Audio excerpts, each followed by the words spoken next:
Hola, hola, bienvenidos a todos a la clase de español. Hi everyone, welcome to Spanish class. More specifically, welcome to Spanish 6 of the 9Y program, Español 6.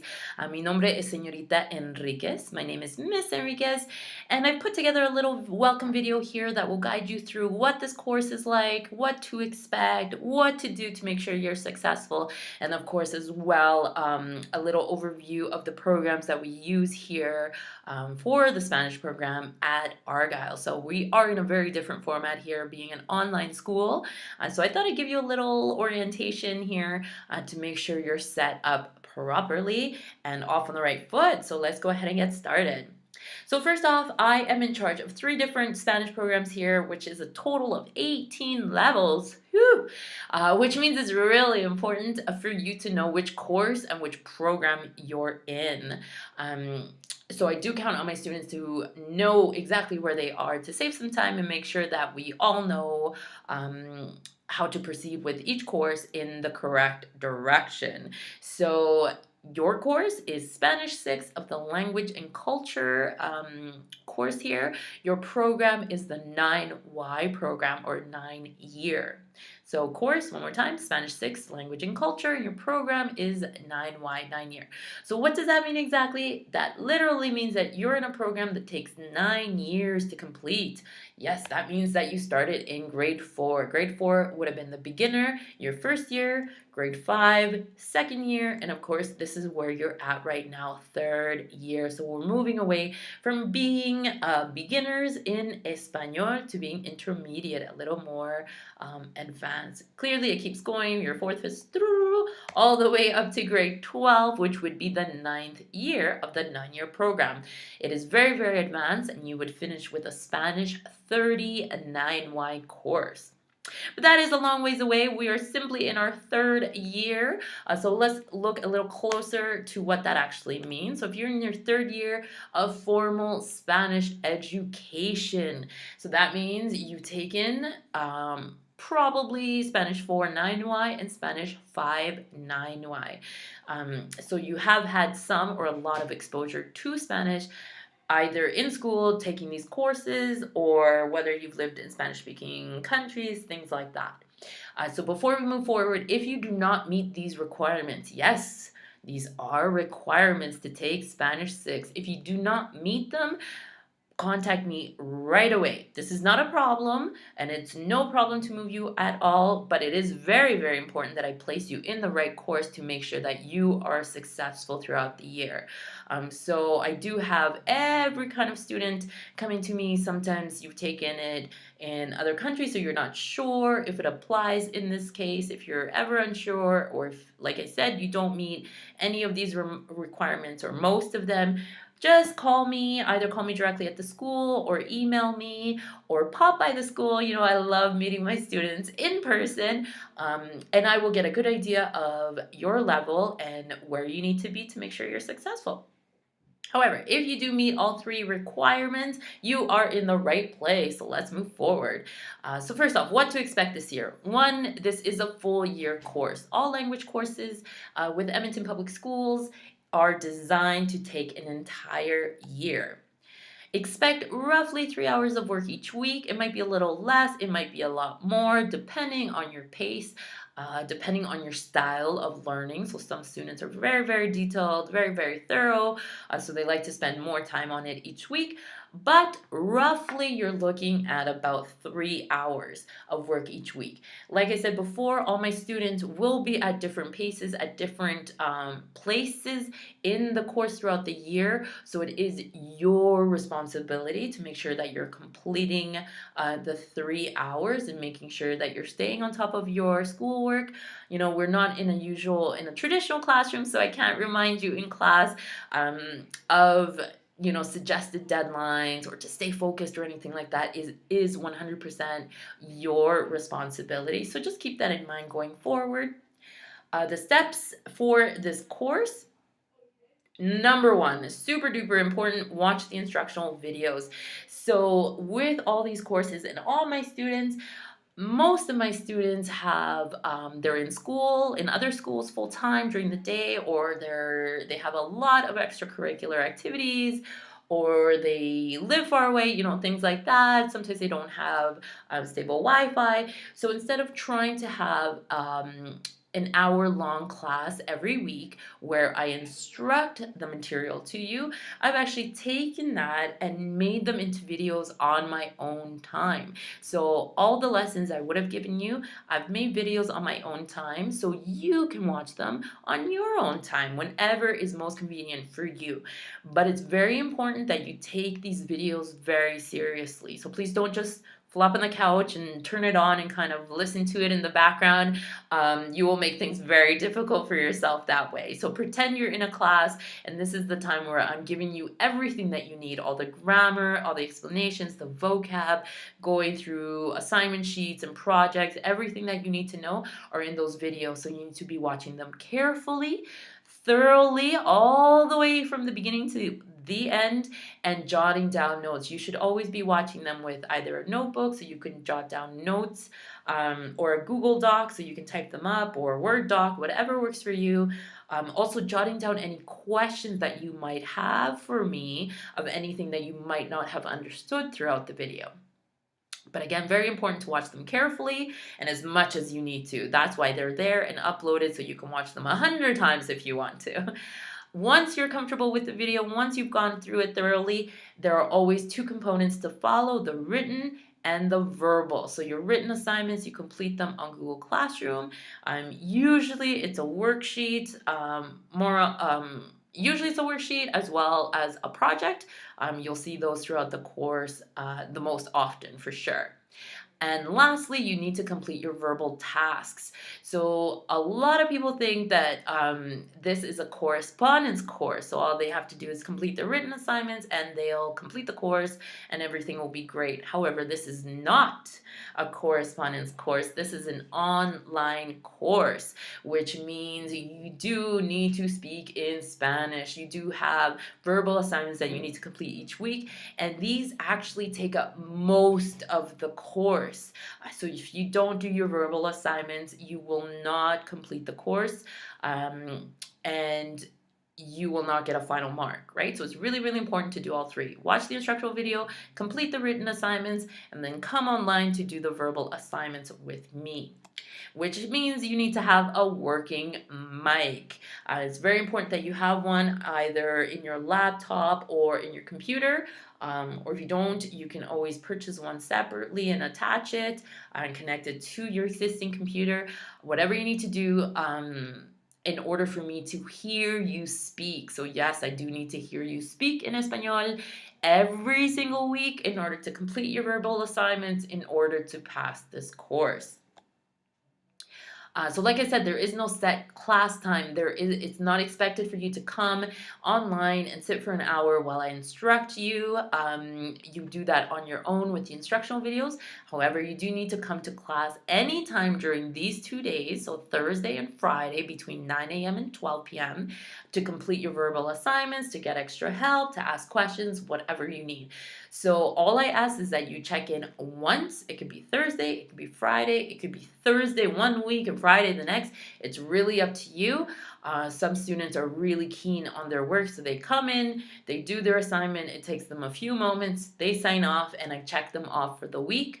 And that's all I'm asking you to do. Of course, you are more than welcome to come as much as you need to. I have some students that come Thursday and Friday for a few hours each time, and they simply want to practice Spanish with me, or they want me to edit their assignments, or they need extra help.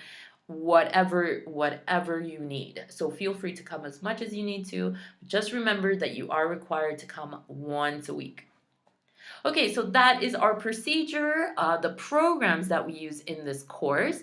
So they do look a little differently this year. So if you've taken Spanish with me before in the past, you would have been expecting things like Moodle, but we will not be using that this year, as it is completely full of glitches and technology issues, and I just really want the year to go a little smoother than the beginning of September. So what I've done is I've transferred everything. We will be working solely off of Google Sites. So no Moodle whatsoever, no Moodle, none. So we'll start with Google Sites. You can access your Google Sites through School Zone. So you log into School Zone, you select apps and then sites, and I'll show you what that looks like in a moment.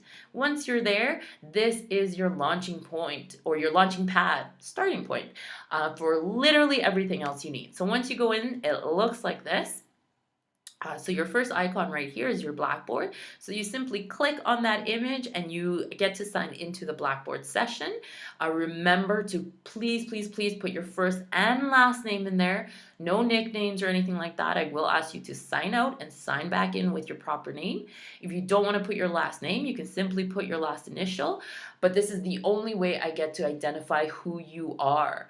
And like I said, I have many students with duplicated names everywhere, so make sure you put your name, first name, your last name, or your last initial, and then you will be able to interact with me face to face, well, online, virtually. The second place is Google Classroom, which is right here. And again, you just click on the image. It takes you straight to the Google Classroom page where you will see all the instructional videos, all your worksheets, your projects, and you will go ahead and hand it in that same place in Google Classroom. Right here, who is your teacher? You click on that image. It'll take you to a little quick video that I made about myself. So you get to know a little bit about me, about my background, and about my teaching style, what I like to provide for my students, what I expect from my students, and all that fun stuff. And right below it is how to contact me as well. So you feel free to email me or call me directly at the school. And of course, the welcome video is right there as well if you ever need to rewatch it or go back and get any information. So this is Google Sites. Again, you access it through School Zone, and once you're here, you have access to absolutely everything you need for this course. Secondly, we'll just look at Google Classroom a little closer. Like I said, this is where you hand in all your written assignments and projects. The icon looks roughly like that. Sometimes it's greener, but it's mostly like that. And the page for Google Classroom looks like this. Once you scroll down, you'll be able to see the units. Within each unit, you'll see the videos and attached to the videos, of course, are your written assignments. Sometimes it'll look a little different. I like to tweak it as we go throughout the year, but it will mostly look like this. Lastly, your Blackboard. So this, like I said, is where you come to class. We refer to them as online sessions to complete your verbal assignments, which we call online tasks. And of course, to ask as many questions as you need to, discuss any assignments, any other concerns with me. In the past, you've seen multiple icons. This year, hopefully this is the only one you see. Ooh, I got the hiccups. Ooh, this purple one right here in the middle. But in case you see the other ones, don't be startled, don't be alarmed. It all takes you to the same place, to Blackboard. Okay, so how do you get to your launching pad? You sign in through School Zone. This is what the sign-in page looks like. Your username and password would have been given to you the minute you registered with Edmonton Public Schools. So it is the same, doesn't matter which school you were at, it's the same one that you've been using this whole time. So if you're having any troubles with that, make sure you contact the main office at the school to get that clarified. Make sure you have the right username and password.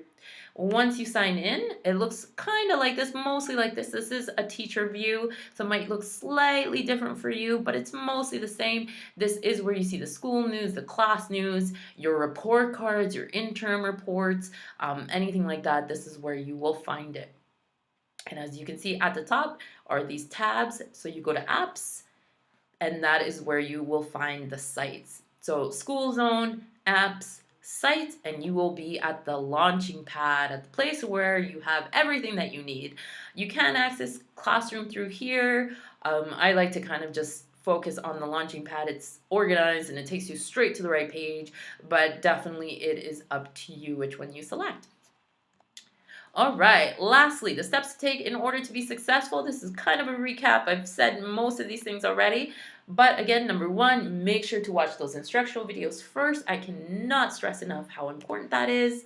Number two, complete the corresponding assignments for each instructional video before moving on to the next video and assignments. This is very, very important. So like I said, students will be working at their own pace, which means some will be behind you, some will be ahead of you. So if you're working on a certain unit and then all of a sudden you see the next unit pop up, if you're not ready for it yet, do not jump around and start doing it. Everything in a language course leads to the next concept. So beginners, for example, we start with the alphabet, then the sounds of Spanish, then simple words, then simple sentences, then complex sentences, then independent conversations. So if you start jumping around before you have the basics under your belt, you will make things much more difficult for yourself, much more complicated and confusing. So it's really important. Don't rush. Take your time, move at your own pace, and make sure you complete the assignments in order. Again, attend class a minimum of once per week. That is a requirement. And of course, complete all your written assignments on Google Classroom, your verbal assignments on Blackboard.